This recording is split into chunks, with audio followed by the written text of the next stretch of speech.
Hola de nuevo, soy María José Villamarín y este vídeo programa es para aclarar muchas de las cosas que tenía yo como encapsuladas en distintos lugares, y lo que he hecho es englobarlo. ¿A través de qué? De todas las experiencias que he vivido, he soñado, he vivenciado desde muy pequeña y posteriormente en Egipto, que es la base de una confirmación que he ido poquito a poco puntualizando. Y para que no se me olviden cosas, voy apuntándolo, porque son escenas de un lado, del otro, de más allá. Bien, voy a empezar de alguna manera por el principio. El principio, y no yéndonos más allá, porque el mundo se ha ido fraguando con distintas, muy distintas comunidades y humanidades. Las más recientes, de alguna manera, es la que llamamos hipotéticamente la Atlántida,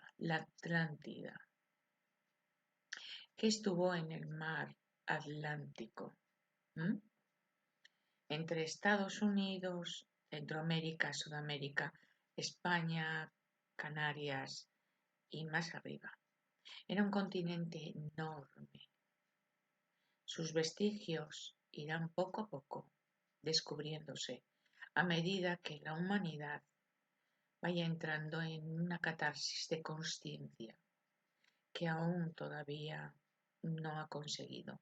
Pero esos vestigios se van viendo, y lo que se va viendo no se descubre para la inmensa mayoría de la humanidad. Quedan resguardados porque los líderes de este mundo consideran que no somos capaces ni tenemos derecho a saber de nuestra historia. Entonces intento desgranarlo de alguna manera. Todas las humanidades tienen un principio que es de alguna manera la edad de oro, ¿eh? la edad de una emergencia, de que todo se abre, se considera en amor, de compartir, etcétera, etcétera. Y a medida que van pasando los siglos, los milenios, entran en otra etapa que podemos llamar de plata. Yo lo asimilo mucho con el sueño de Nabucodonosor, que luego interpretó el profeta Daniel. Yo lo identifico así. Son edades diferentes de las humanidades. La edad de plata también tiene consistencia, brillo,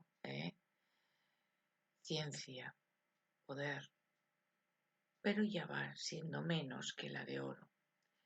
La de oro en aquella Atlántida era poderosa, una ciencia magistral unida a una espiritualidad maravillosa, una unión. Podían comunicarse con las entidades más elevadas que no podemos ni siquiera imaginar, y también con entidades que aparentemente no vemos, pero que están como los seres naturales o hadas, gnomos, etc. Y otras realidades. La magia, como el poder científico, como el poder espiritual, iban unidas. Yo tengo recuerdos muy vívidos de poder comunicarme con animales, por ejemplo con cetáceos enormes, porque no eran como ahora, y animales prehistóricos que siguen viviendo pero no se les ve todavía. Esos animales prehistóricos estaban aquí y la ciencia lo descubrió, solo que lo tapa, como los gigantes. La raza atlante era una raza altísima, mínimo 3 metros, incluso más, 4 o 5. Pero en todas esas épocas, hacia atrás también, hubo gigantes. incluso de más de 10 metros, que tratan de ocultar. Y aquellos que hablan dicen que están locos. Bueno, volviendo a la Atlántida, ese majestuoso poder que tenían era colosal. Podían irse a nuevos universos o planetas porque tenían naves, no tenían combustible, eran de otra energía. Utilizaban piedras enormes, cuarzos gigantescos. Y de hecho, algunas de estas naves de otros planetas los llevan para regular el tiempo y el espacio. Y eso se hacía en la Atlántida. Lo maravilloso es que comunicaban con seres angelicales, con el Cristo, con la ley universal. Y había una unicidad. Muchos pudieron evolucionar sin morir, transformando su cuerpo, sin morir físicamente. Podían estar en otras dimensiones y aquí. Su Merkaba, su cuerpo de luz, lo utilizaban para evolucionar así. No todos, pero sí algunos. Y cuando la humanidad de ese planeta Atlántida, de esa tierra Atlántida, se fue degenerando de la parte plata al bronce, por ejemplo, que era así, seguían siendo muy cultos, tenían una gran ciencia donde podían paliar todo, desde la enfermedad hasta la vejez, y sus enfermedades eran paliadas totalmente, su degeneración celular también, hacían operaciones craneales increíbles, etcétera. Y la parte espiritual la mantenían, esa parte iniciática que seguían adelantando dentro de sí. Cuando se llegó a la etapa más abrupta, que podemos llamar de hierro, había una gran división. La parte científica, que degeneró porque quería tener más poder y utilizaba la magia con fines oscuros. La genética, la ingeniería genética se utilizaba para hacer monstruos o deformidades o animales, medio hombres, medio animales, que en muchos lugares están dibujados. Cuando se degeneró tanto una parte que no lo había hecho, que mantenía cohesión con su espíritu, con su unicidad y con los seres de arriba, veían peligrar todo un equilibrio. Sabían que venían grandes cambios cósmicos como siempre vienen, cada 26.000 o 13.000.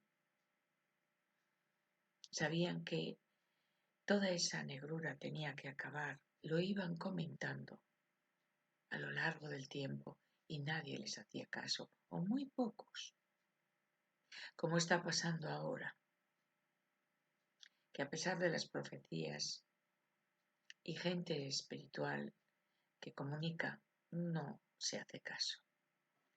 Y con eso gana el poder del mal. Cuando se instauró el mal, se hizo en sacrificios, se degeneró, todo valía. Tenían máquinas voladoras maravillosas, tenían cómo vivir, cómo seguir adelante, pero estaban decayendo profundamente en la espiritualidad. Y solo un pueblo, solo una parte de ese pueblo se mantenía impoluta. libre de esos grilletes de oscuridad. También la inteligencia artificial hizo su aparición, que quien lo promueve son entidades oscuras. Hicieron sacrificios para darles honrar y honrarles. Y eso es lo que está pasando hoy en día también. Pidieron estos seres de luz, pidieron a los seres más angelicales, a esos arcángeles, a esos ángeles que realmente significan mensajeros de la creación de Dios Padre, Madre, que pudiera ser salvado, son simplemente por esos seres buenos, y se les concedió. Se fue creando poco a poco un salvaguarda. Eso me recuerda mucho a lo que se escribe en la Biblia de Sodoma y Gomorra, que ante tanto caos, ante tanta falta de espiritualidad, tanta vocación a lo frívolo, a lo carnal, a lo que todo vale, que está pasando hoy en día también, solo por esos pocos se salvaron, pero se destruyó ese mundo, se destruyó, pero se les dio la condición de cómo salir indemnes hacia otro lugar. Y eso también pasó en la Atlántida. No fueron en barcos de madera, tenían naves, tenían barcos potentes, portentosos, todo tipo de maquinarias, pero sobre todo una fe, una constancia y una unión. Predicaron hasta decir basta y nadie les escuchó, muy pocos les escucharon, muy pocos quisieron saber que todo se venía abajo. Se preparó con 200 años de antelación la marcha de esos seres buenos y se desperdigaron por el mundo. Ese ser que hizo posible eso fue el llamado Noé de la Biblia, que en aquel entonces tenía otro nombre del cual no sé pronunciar. Era un ser alto, como digo, más de 3 o 4 metros, de una estabilidad interna maravillosa y de una longevidad que hoy hemos perdido. Hemos perdido esa conexión. Cuando se habla de las escuelas iniciáticas de Egipto y de otros lugares, es porque se conserva todavía esas enseñanzas profundas, para ayudar al ser humano a ir más allá. Ante ese poder, esos hombres y mujeres maravillosos que no murieron, y podemos llamarle Thoth, que también fue a Egipto, son de una sexta dimensión, más allá, de un conocimiento interior muy grande. Se idearon junto con otros seres como María o la Madre, que luego se encarnó para ser la Madre del Cristo Jesús. Todo ese panorama para traer al Cristo encarnado se fue creando a medida que iba avanzando ese tiempo, después de la hecatombe, del derrumbe de la Atlántida, porque ya no se podía sostener.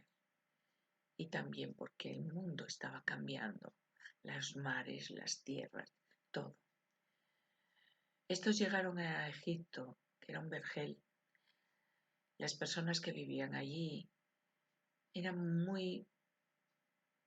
no tan avanzadas, por supuesto, muy pequeñas. Se ven, por ejemplo, en el templo de Luxor, gigantescos moles, estatuas altísimas, ¿Por qué las hicieron tan altas?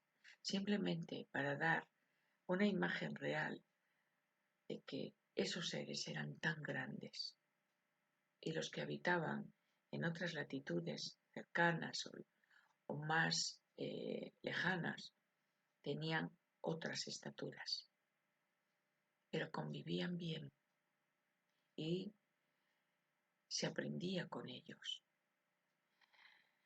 ¿Cómo arrastraron esas moles? A través de la vibración. La cruz de la vida, esa forma que tiene redondeada y termina en cruz, simboliza la vibración, la armonía. Ellos armonizaban con la vibración de sonidos y modificaban la materia. Podían trasladar moles enteras de toneladas de kilos de piedra de un lugar a otro muy lejano, levitando. Incluso podían, con métodos, licuar esas piedras y modificarlas como si fueran barro. Todo eso se hizo así. No fueron con cuerdas y en canteras, con cientos y cientos y miles de esclavos. No era así. Fue mucho más fácil, porque su tecnología era enorme.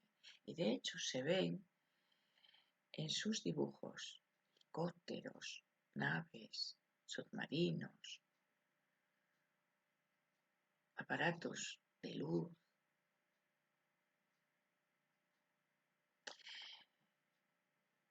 Hay mucha documentación que se nos oculta, pero eso es importante saberlo.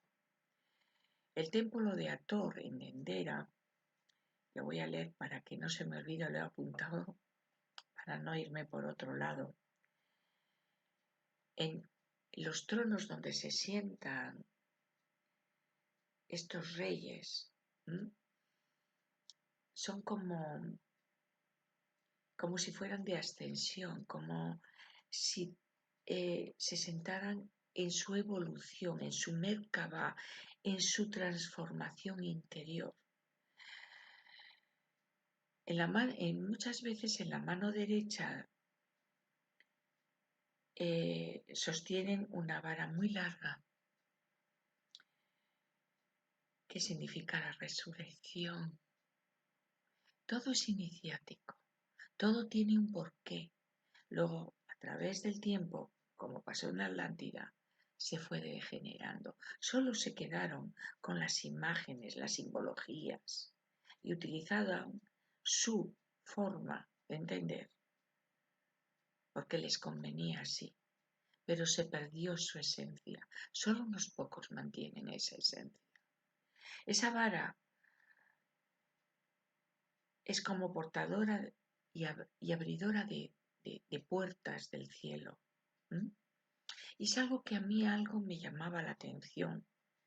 ¿Por qué en algunas imágenes aparece esta cabeza de un dinosaurio? Lo he tenido que buscar y se llama Teodorum o Teodoron. Es un dinosaurio, ya sabéis, tiene alas muy, muy largas y muy finas, sin plumaje, y ellos la utilizan en sus varas. Es como si viniera de una dimensión a esta, como si fuera un ave fénix. Y la muerte no existe. Hace mucho tiempo yo me vi así, no con cara de vaca, pero sí vestida así, exactamente así. Y casualmente, que no es casual, encontré esta figura. Hathor. la mujer vaca. ¿Por qué les dan esas formas de pájaro como Horus? ¿Por qué? ¿Es mitad pájaro, mitad hombre, mitad vaca, mitad hombre-mujer? ¿Por qué existieron? No solo inventaron para quedar mejor, sino que existieron. Ellos vienen de una dimensión, una densidad muy alta, entre la sexta y la séptima, donde su cuerpo de luz puede viajar a dimensiones diferentes, a planetas diferentes, y todo tiene un haz azul. Azul. Si veis los jeroglíficos, todavía persisten los colores, el azul, porque asemeja eso a Horus, como un aviar azul, porque viene de esas dimensiones. Trajo mucho bienestar, trajo mucho amor y enseñanzas, porque tengo que decir que en Egipto se fraguó realmente la fe cristiana, lo que luego enseñaría Jesús. Por ejemplo, los que llamamos Osiris, Isis, Horus, fueron seres que enseñaron esas mismas leyes, esas mismas enseñanzas de Jesús. Y me viene la imagen cuando Juanjo Benítez escribía que cuando Jesús hacía una de sus manifestaciones o milagros, explotaba una luz azul. Son portales que se abren. Son portales porque su cuerpo es de luz y son portales. Y en toda iconografía, si lo miramos bien de las iglesias, sobre todo de siglos atrás, vemos siempre alrededor de los santos, de Jesús, de María, esa luz, ese portal azul. Son como agujeros de gusano por donde vienen. No mueren, simplemente cambian.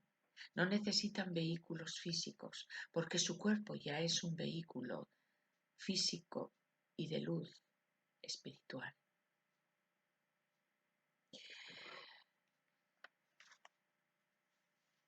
Todo eso es importante para entender que la religión cristiana procede de Egipto, pero también procede de Atlántida. Todas las enseñanzas universales que también están en otras religiones, solo que manipuladas y falseadas para crear dominación. Pero realmente las enseñanzas básicas son maravillosas. Nos dan amor y nos enseñan que el amor y el perdón es realmente la puerta que nos libera. Por eso todos esos símbolos de estos seres que están plasmados en Egipto, no es porque sí, no es porque fueran solo bellos, sino porque tenían y dan una información, una iniciación. El día que sepamos leer entre esas líneas, podremos descubrir, porque estaremos preparados para identificar toda esa documentación que está tan visible en tantas partes. Yo vi en una de las visitas a Egipto, porque vi imágenes una tras otra, como si fuera una película, y me entró vértigo, sobre todo en noviembre de 2022, yo vi una de las caras de las pirámides en relieve bastante grande, una cabeza como de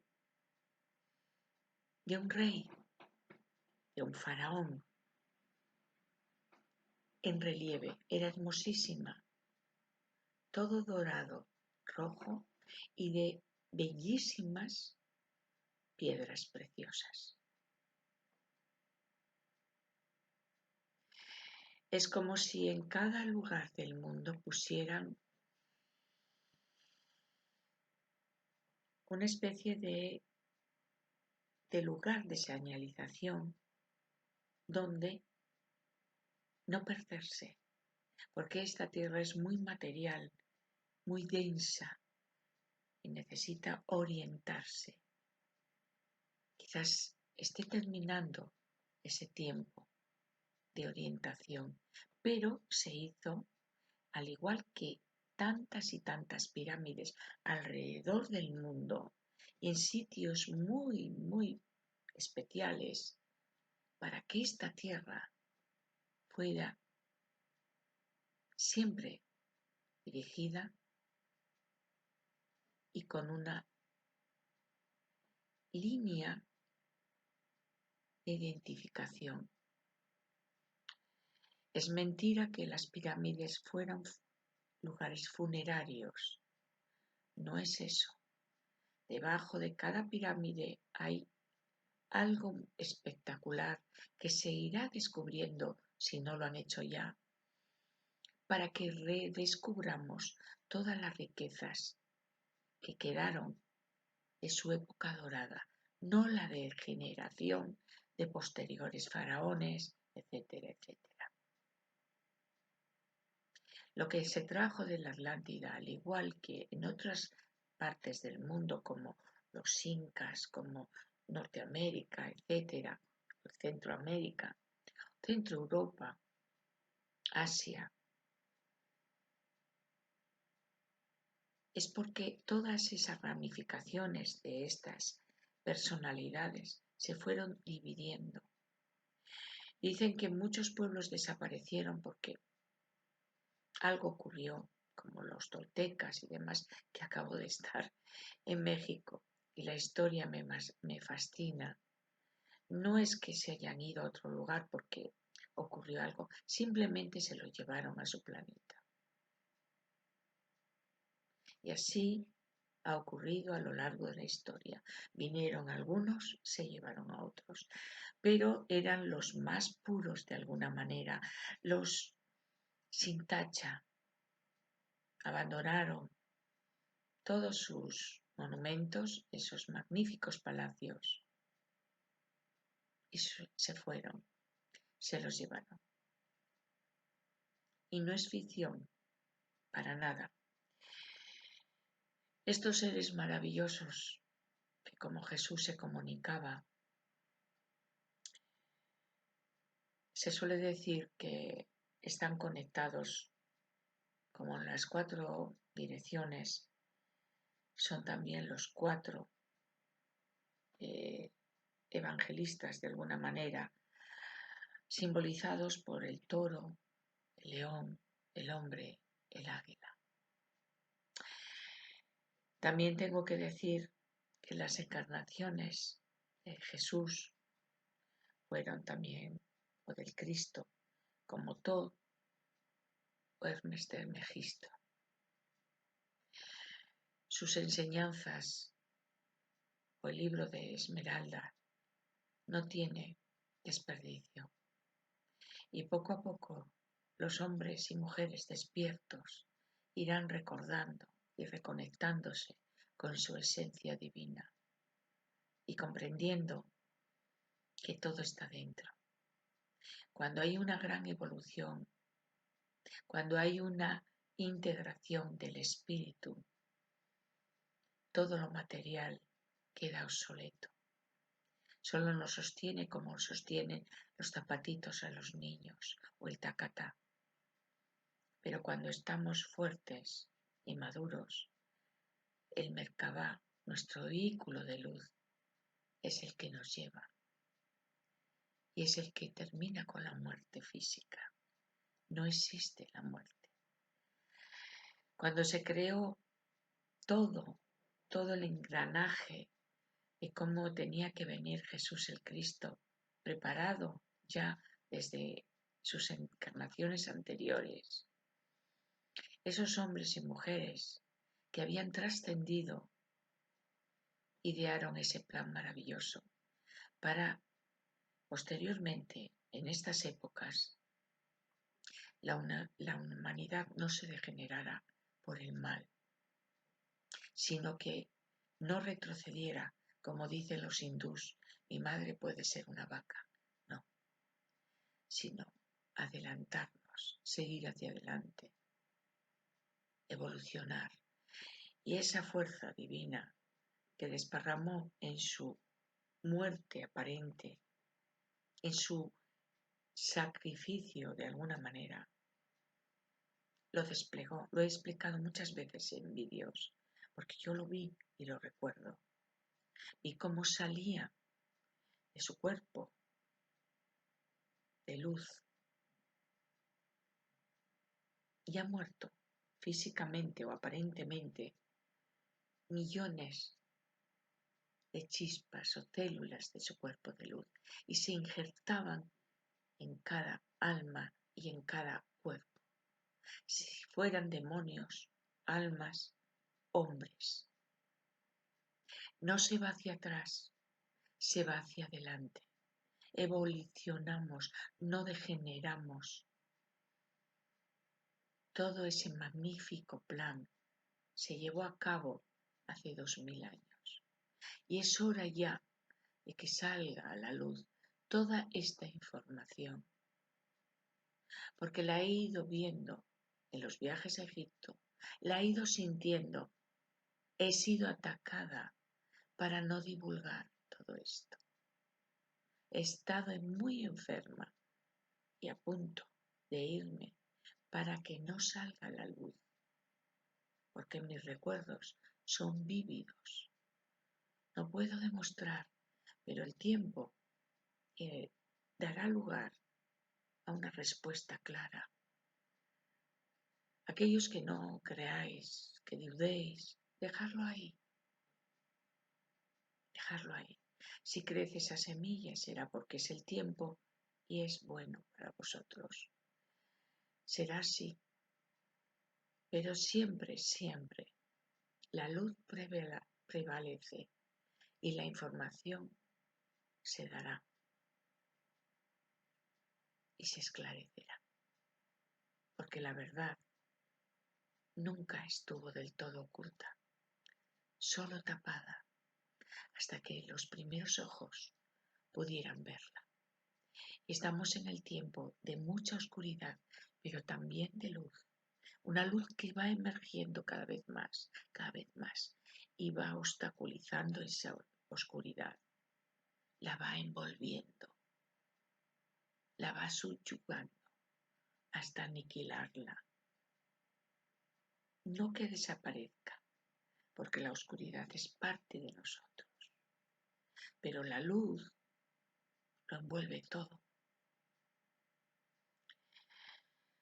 Quedaros con lo que más os resuene, pero es una etapa muy importante. Cuando yo vi esta imagen, era porque yo recordaba que fue una sacerdotisa en ese tiempo, una mujer que luchó para enseñar todo esto a las personas menos cultas, más pobres. Y la negrura de muchos sacerdotes hicieron que me mataran.